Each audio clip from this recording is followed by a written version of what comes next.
So welcome to quiltingwithlori.com and welcome back to the step 2 of the fall 2021 mystery quilt class, and this is a Purple Passion mystery quilt pattern. And step 2 is a very simple block. It is the shoe fly block.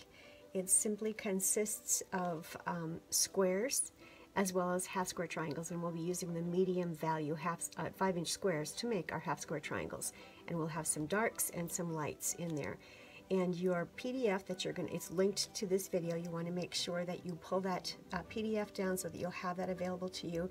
It has the instructions, and it also has the detail on each and every square that you need and the size and the value. So the first thing we're going to do to create this shoe fly block is to create the half square triangles using our 5-inch mediums. With this, you're going to make sure that you choose 2 different medium value fabrics to create each and every half square triangle. And you'll see what I mean by that in just a moment. So let's get started with that half square triangle first of all. So to make our half square triangles, we are going to grab 5-inch squares, and these are of the medium value, and we're going to put them right sides together, and we're going to draw a diagonal line from corner to corner on the block, on the squares. So on this one, I'm going to flip this over, match it up. They are right sides together, and I've already drawn the line right there. Once that is done, then you're going to take it to your sewing machine and you're going to sew a scant 1/4 of an inch on each side of that drawn line. And I've done that on this block here, and it might be hard. It's easier, I think, to see it in the white thread. But I have the white thread, and it's on each side of the black line. It is definitely a scant 1/4 of an inch. And then you're going to take your ruler and cut on the drawn line.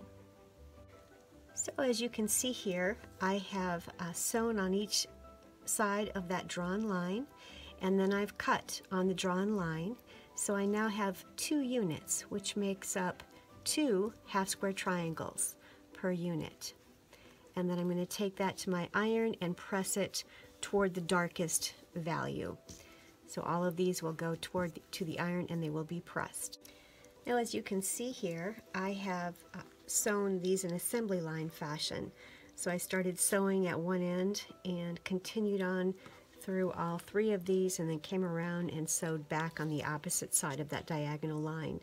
And now I'm going to cut all of these apart. So here is one that I have cut apart. So I actually have 2 units that I'm going to take to the ironing board and press. Here is another one that I'm going to cut apart.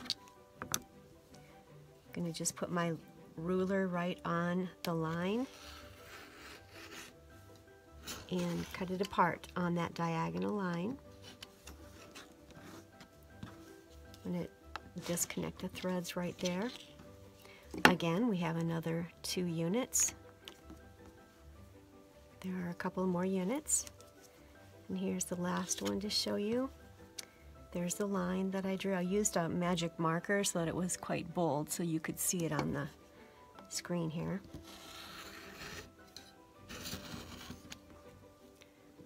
I missed a little thread right there. And here are the last 2 sets. So I'm going to take all of these to the ironing board and get them all pressed. And now the important step is to actually square all of these up so they are exactly 4.5 inches square. And you can use your choice of square up ruler. The one I happen to have here is the Omni Grid 4.5 inch ruler. And I'm simply going to lay this diagonal line on the diagonal seam line right there. I'm going to center it, and I'm going to trim away the excess, and it's very little excess. There isn't much that has to be trimmed away on each side. And I'm using a rotating mat so I don't have to pick up the fabric or the template. I can just leave it laying right there. And I've trimmed all 4 sides now. Remove the template, and you'll see it was just a little bit that had to be removed. But this is a very important step Although this seems to be just a small amount, if that remains on each and every one of these blocks, your blocks will not piece together properly. It's very important that you square them all up and get that removed so that this block is definitely 4.5 inches square. And you'll want to do that with each and every one of your half square triangles. So I'm going to do that next. So here is block B. I've placed the 9 patch together.